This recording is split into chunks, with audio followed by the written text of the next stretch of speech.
Estamos altamente preocupados por la salud, mucha gente manejando temas virales, la gripe mala, este tema del calor, que en República Dominicana la hemos bautizado como la calor, porque en todas partes hace calor, pero aquí es la calor y todo lo que eso implica a nivel del impacto en salud. Está con nosotros quien ha sido ministro de Salud Pública, el doctor Sánchez Cárdenas. Gracias por compartir con nosotros. Y quisiéramos, doctor, con sus buenos días, saber cuál es la realidad en este momento con la supuesta alta carga viral que tenemos. Bueno, lo que han revelado y está revelando el propio ministerio en sus informes, las sociedades especializadas, es que estamos en un momento de incremento de la influenza, del COVID y otras afecciones virales. De manera que no hay que discutir eso. Yo creo que todo el mundo en las comunidades lo está mirando, lo está sintiendo, y en los propios hospitales se está dando ese fenómeno. Esa es la realidad. Yo me quejaba porque no se estaban emitiendo los boletines epidemiológicos que dieran alguna luz sobre lo que estaba sucediendo y que es fundamental para los que trabajamos esta área de salud. ¿Y por qué la dilación en eso? Bueno, no lo sabemos. Yo pienso que, y denuncié en su momento, que se trataba de un control de información debido a los resultados que el sistema de salud estaba teniendo en ese momento. Un ejemplo, para la rendición de cuentas del presidente el 27 de febrero, no se había cerrado el año 23 con su boletín 52.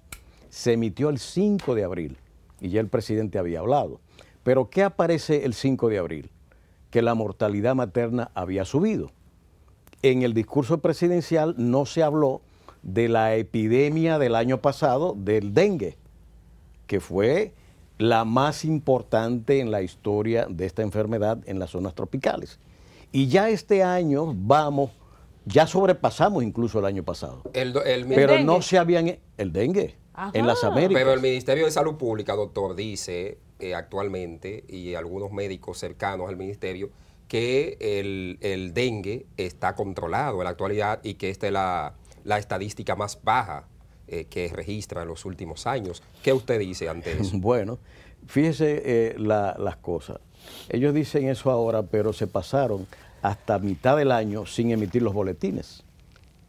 Ellos tenían la base de datos, pero no semanalmente emitían los boletines, de manera que se pudiera contrastar entre lo que los médicos estaban viendo en los hospitales y las enfermeras y la data que se estaba poniendo ante la opinión pública. Hay un manejo, Hubo una entonces. falta de... Lo he dicho muchísimas veces. Yo saludo que se emitieran 15 boletines simultáneamente, que son insuficientes porque estamos a mitad de año. Son 52 semanas. ¿Cuántos boletines debían haber? ¿Cada qué tiempo semanal un boletín. Semanal. Okay. Debían haber 25 boletines por lo menos. Y han emitido 15. Uy. Y se emiten esta semana. De manera que, ¿por qué no salía la información? Para ahora decirnos que esto está controlado cuando todas las Américas tenemos el año epidémico del dengue más alto. Ya sobrepasamos los 5 millones. Y el año pasado fueron 4.5 millones.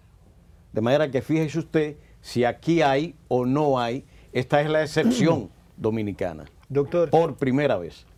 Usted hablaba del tema del tema epidemiológico, pero tampoco vemos campañas preventivas. La gente tampoco no es muy consciente de lo grave que es la enfermedad. Hablo del caso también de la influenza y el COVID, el lavarnos las manos y el resguardamos. Vemos un Ministerio de Salud que no está gastando en campañas de concientización o de prevención. Eso está claro. ¿Cuál es la mirada suya de que estemos con este brote de influenza y de COVID nuevamente en la República Dominicana? ¿No hemos descuidado, no hemos relajado, se nos ha olvidado el tema de la pandemia? ¿Cuál es su mirada? Bueno, es que ya el COVID es una enfermedad endémica, prácticamente en todo el mundo. ¿Vivimos con ella? Vivimos y vamos a vivir con ella. Es una variante más viral y que, diferente a como pasó al inicio, en el que no existía a nivel de toda la humanidad una inmunidad, ya ahora con la vacunación y el haber padecido la enfermedad, ha creado aquello que se hablaba al principio de inmunidad de rebaño. Por eso las personas lo padecen y piensan que es una gripe, porque ese es el comportamiento que está teniendo en estas circunstancias. De modo pues que sencillamente lo que pasa es que ya el COVID entró como una enfermedad endémica más, pero que sí debe ser vigilada, sobre todo con aquellos que tienen pacientes crónicos. Pero doctor, y en el caso de la influenza, porque he visto casos, por ejemplo, en una misma calle, ahí le pongo el caso de mi mamá, se enferma, no sé, un vecino, ella está más al fondo, obviamente se resguarda, e igual se enferma de la influenza. ¿Por qué? Bueno, porque son enfermedades virales. Usted, aquí estamos y hay alguien que tiene una gripe, pero en la conversación nos contaminamos por la cercanía. Así es el comportamiento de las enfermedades virales respiratorias. Es lo mismo. ¿Qué pasa con esos pacientes que tienen sobre los 60 años o que tienen una morbilidad crónica, que deben someterse cada año a una vacuna de influenza para evitar esos problemas? Doctor, las emergencias están llenas. Tuvimos al doctor Luis Cruz aquí, que nos decía que estaba manejando con TIC el tema de las emergencias. Y como diría Nelson también, la mirada generalizada a la evolución en las atenciones a través de instalaciones hospitalarias ha sido tendencia en estos últimos días. El escándalo con el contratista de la ciudad sanitaria, un tema con el MIBET. O sea, cómo llegar a suplir esta deuda histórica con la capacidad insuficiente para atender a la gente a nivel de instalaciones públicas y privadas, porque tú vas a una clínica privada y tienes que irte también porque está así. Bueno, yo pienso que uno de los elementos fundamentales tiene que ver con las deficiencias en la parte pública, en la capacidad de respuesta a la demanda que se va dando, porque la mayoría de la población, ¿dónde está? En los subsidiados, no está en los contributivos, que tienen un acceso a unos servicios de mayor calidad y una cobertura, un financiamiento mucho mayor que aquellos del subsidiado. El ejemplo que tenemos con la ciudad sanitaria, para 4 años que se inauguró, y sin embargo todavía no se entiende que hoy, 4 años después, venga a darme la explicación que hay un litigio con el constructor y ya inauguramos la obra. Pero estaba terminada completamente, doctor, cuando lo inauguraron. Le faltaban algunos detalles cuando se inauguró, pero eso no significa que la operación no debió continuarse. Si se hace incluso, ¿por qué se habla de equipos que están ya hasta las garantías vencidas? Que necesitan calibración, que le quitaron tarjeta a algunos equipos. Los equipos estaban ahí. Wow. Entonces, si la unidad estaba ahí, y yo conocí, participé en todo ese proceso, ¿por qué no se financió la operación? Tienen ahí al doctor, el profesor José Joaquín Puello al frente, que ha estado clamando. No es la primera vez que el profesor sale a pedir apoyo para eso, y no se le dio. Eso se pasó de largo. Entonces ya José Joaquín Puello, yo pienso que está cansado de reclamar, y ahora que ven la situación de deterioro, que ven la demanda, como usted dice, que sigue creciendo porque la población también va creciendo.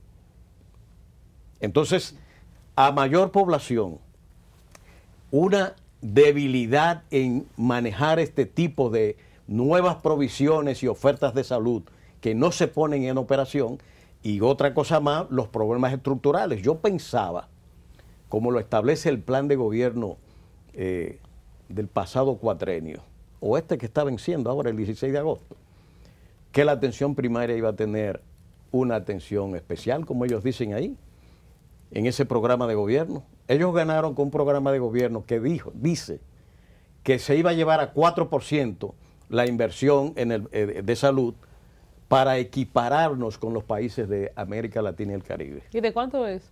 Ahora.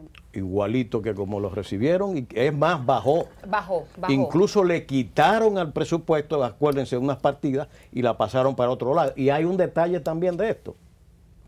¿Para dónde pasó el CAI? Para donde hay dinero. Para educación. Y el CAI es una labor educativa. Es médica. Eso es médico. Y usted dice, ¿cómo del ministerio encargado se pasa a educación? Porque educación tiene los presupuestos. Porque no tiene una explicación médica, sanitaria propiamente dicho. La única explicación es financiera. Entonces esto nos está orientando a nosotros sobre el tema de las políticas. Y si usted vuelve a tomar el tema de la política en cuenta del deterioro que tenemos, usted dice, bueno, ¿cómo se explica el tema del 911? Yo creo que es vox populi, o sea, el deterioro de este servicio. Una de las cosas que le quitó de 5 cuando inició a 7,000 pesos el costo de una ambulancia para mover a un paciente, la población lo tenía gratuito. Que debiera mejorarse y perfilarse un sistema de financiamiento con las ARS más un apoyo gubernamental, pero que se defina. Lo que no se puede decir que sustantivamente el 911 era un avance en la prestación de servicios sanitarios.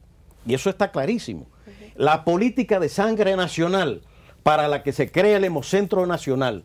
¿Y ustedes han oído hablar del Hemocentro Nacional? Está funcionando el Hemocentro.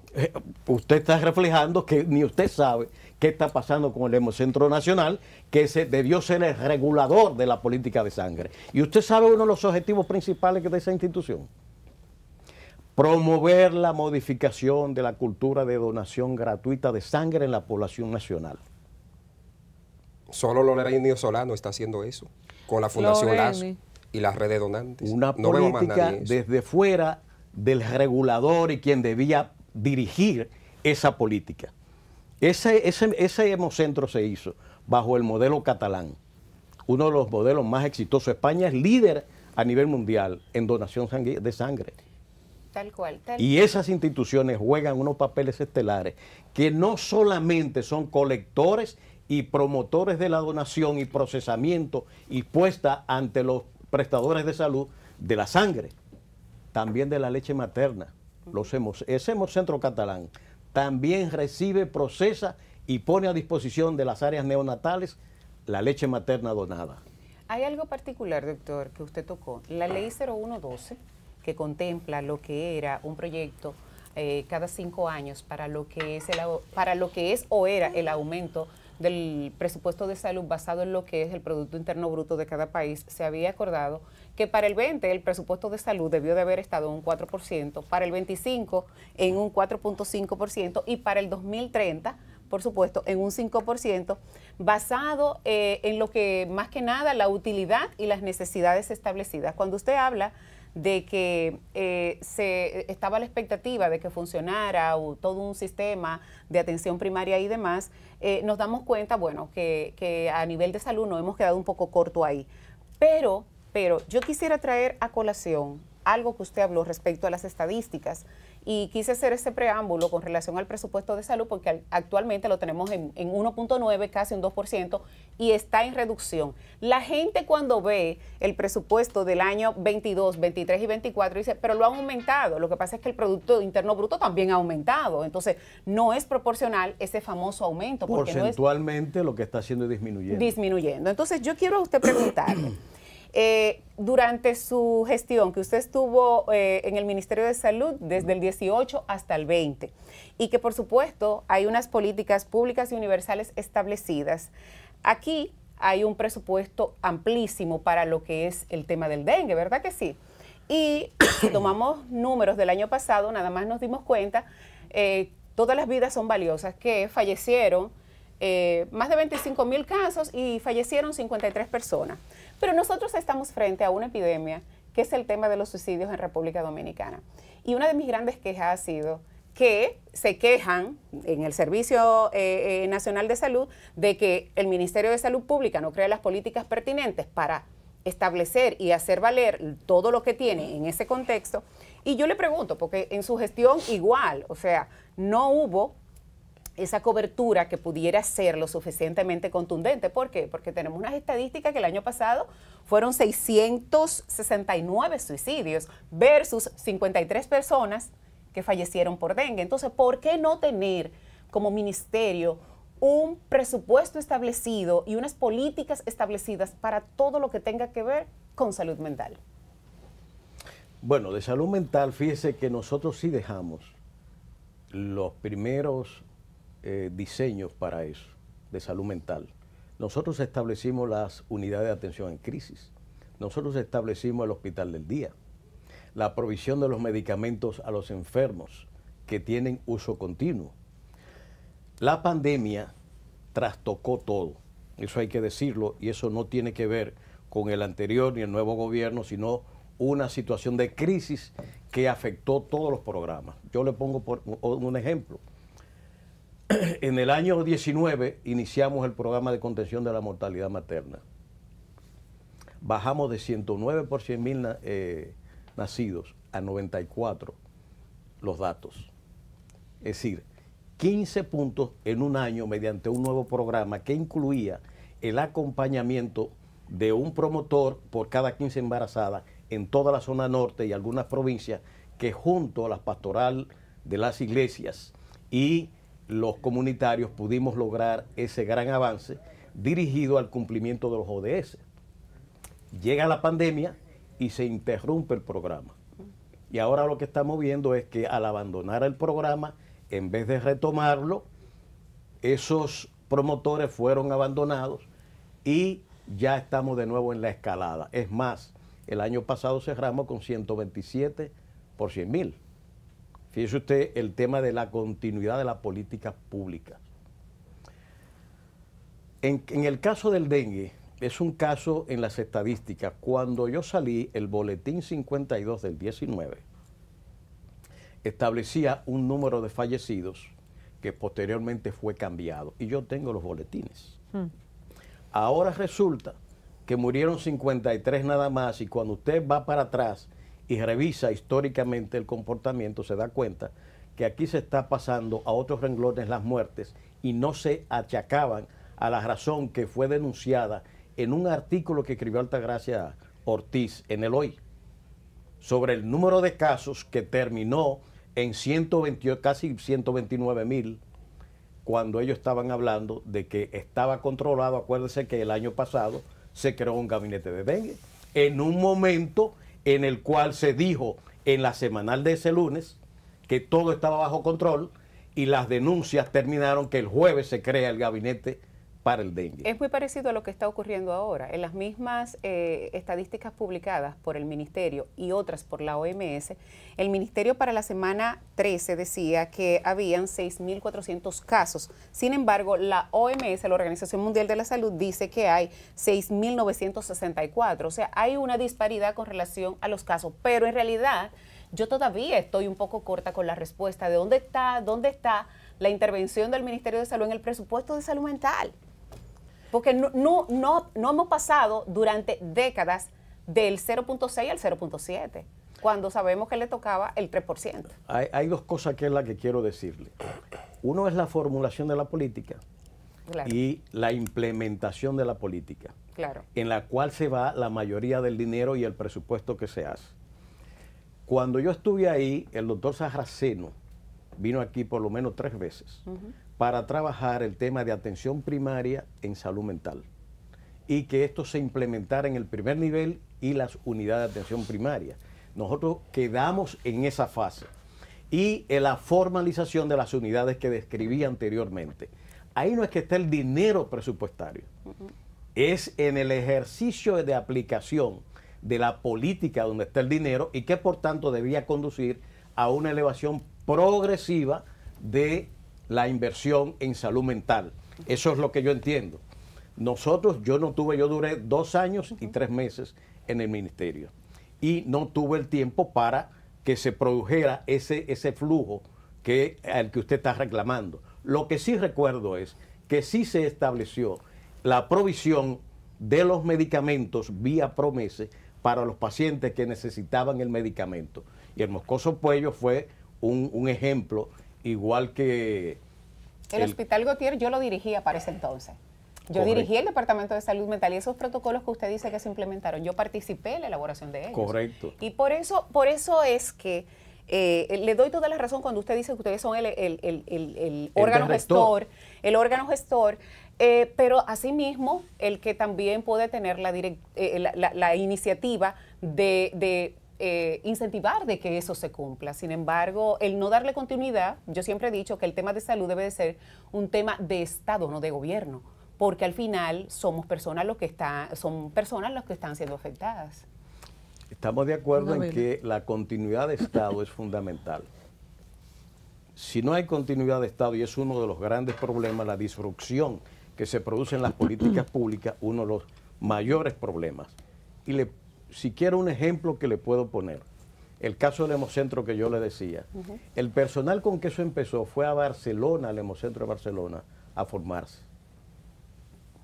Y vino de allá y tomó posesión y empezó el proceso de implantación. Que yo sepa, ahí no queda uno solo de esos que se formaron. Están haciendo su banquito por ahí, doctor. Doctor, qué placer tenerlo aquí, conversar con usted, decir que el doctor Rafael Sánchez Cárdenas fue el ministro de Salud Pública cuando llegó la pandemia. Fue un asunto terrible, y porque era una enfermedad o un virus desconocido. Y a la sazón es secretario de Salud del Partido de la Liberación Dominicana, PLD. El director del Servicio Nacional de Salud, Mario Lama, ha revelado algo que no es nuevo, quizás lo único que él dice ahora, que ha aumentado la inversión de entre 10.000 a 15.000 millones de pesos anuales en atención médica a extranjeros, principalmente dirigido a los haitianos, y habla de un 33% de incremento del presupuesto en inversión de salud pública de las parturientas haitianas principalmente. Desde su gestión como ministro de Salud Pública hasta el año 2020, ¿qué tanto ha aumentado esas cifras? Si son las mismas que dice hoy que están en la actualidad el Servicio Nacional de Salud, o eran menores o eran superiores. Antes de que el doctor responda, quiero citar a Noelia Jacín. He compartido ese video, lo ha publicado Somos Pueblo, que dice: crisis en los hospitales, una lucha por la atención de salud entre dominicanos y haitianos. Sumándole a la pregunta de Vargas Vila, el video está ahí, ojalá que lo podamos poner mientras el doctor responde. Porque si de cada 10 mujeres que van a parir, 6 son haitianas, pues nos queda menos cada vez más a nosotros. Pero las estadísticas dicen otra cosa. Estamos teniendo una invasión pasiva y no nos estamos dando El año cuenta. pasado nacieron 160.000 dominicanos y 49.000 eran haitianos. 48, 49.000, ¿qué por ciento son? 33, 33%. Exactamente, anda rondando de 30 a 33%. Y así mismo se ve el presupuesto de salud. ¿Cuánto cuesta eso? ¿La Seguridad Social paga, doctora, por un parto 10.000 pesos? No. ¿Cuánto paga? No. Una ARS. Bueno, nada más tiene usted que imaginarse que una consulta de psiquiatría y quieren pagar 300. No, psiquiatría no, estamos hablando de maternidad. No. Un parto anda por los 10.000 pesos. Por los 10.000 pesos, más Correcto, o menos. estamos hablando de 400, si son 49.000 son 490 millones de pesos. Las 49.000 haitianas que parieron aquí. Una parte será cesáreas un poco más cara, 12.000, 13.000 que paguen. Estoy dando una idea de presupuesto.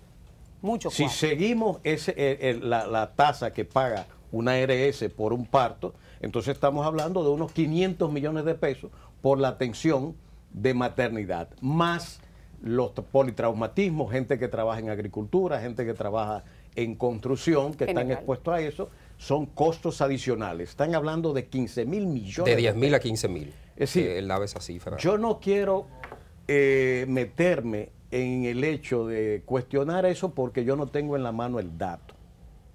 Lo que yo sí puedo decir es que cuando yo salí, ese por ciento era de unos 23% las haitianas.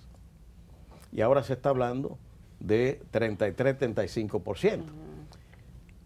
Quiere decir que hay un cambio en el flujo de pacientes haitianos que está llegando a la República Dominicana y por tanto un tema que tiene que ver no con el sistema de salud, sino con migración, control de frontera y cosas por el estilo. Porque ahí vemos el video, doctor. Mire cuánta gente para ser atendido en hospital entre dominicanos y haitianos. Eso lo está publicando Somos Pueblo. ¿Qué hospital es ese?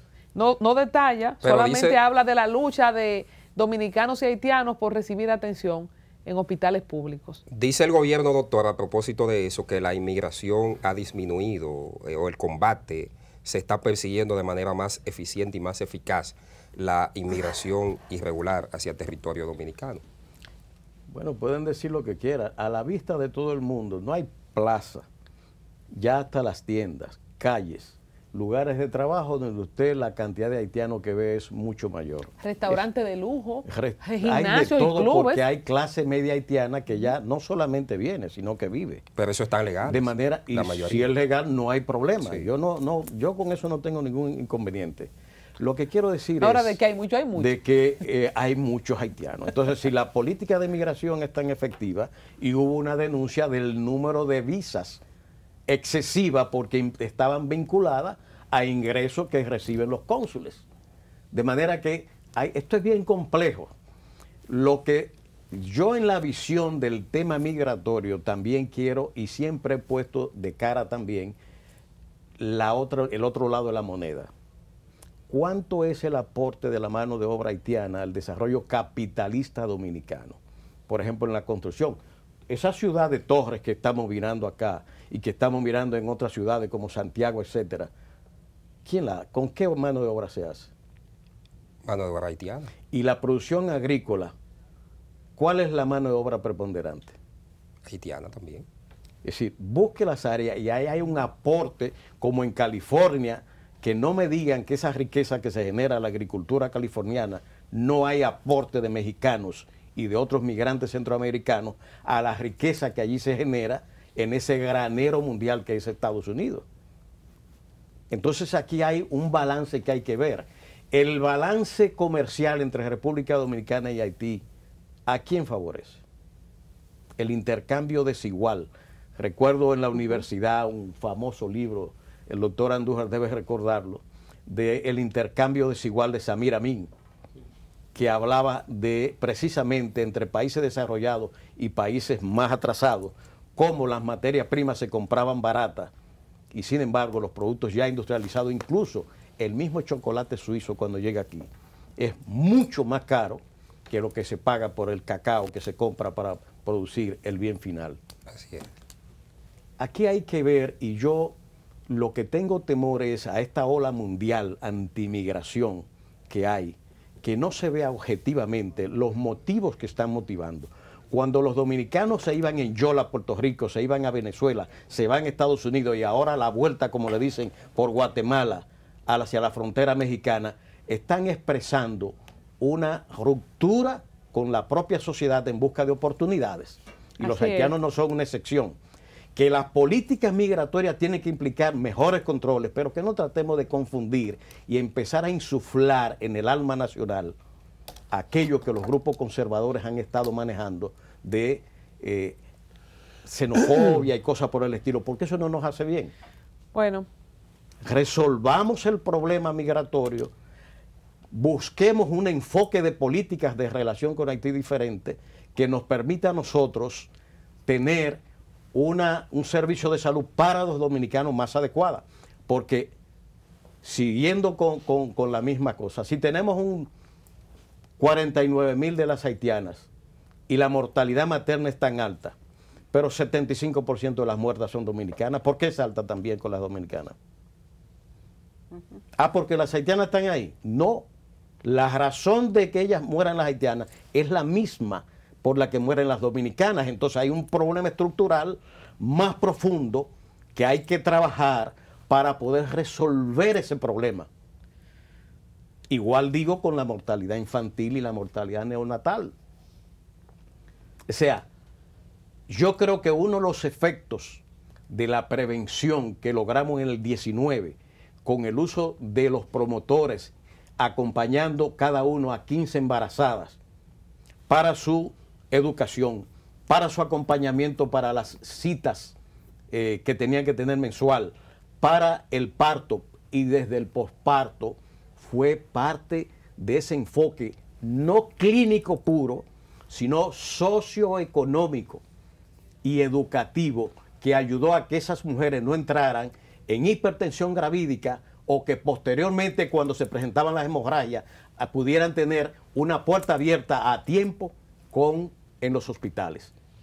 Hay una combinación del enfoque clínico y el enfoque de salud pública y social participativo importante para la respuesta. Finalmente, ya muchas no tenemos gracias, que ir. Muchas gracias, Vargavila, muchas gracias al doctor. Tenemos a Buen Caminero lista para actualizarnos con lo que está pasando a través de nuestro periódico altanto.com.do. Valiosas las consideraciones del doctor y me quedo con esto. Es cierto que hay una alta carga viral, hidrátese, beba vitamina C, si no puede ir a una emergencia porque están llenas, sean de dominicanas y haitianas, trate de administrar, ¿verdad?, su salud para que pueda superar este pico y este calor que también exacerba todo. Muchas gracias, doctor,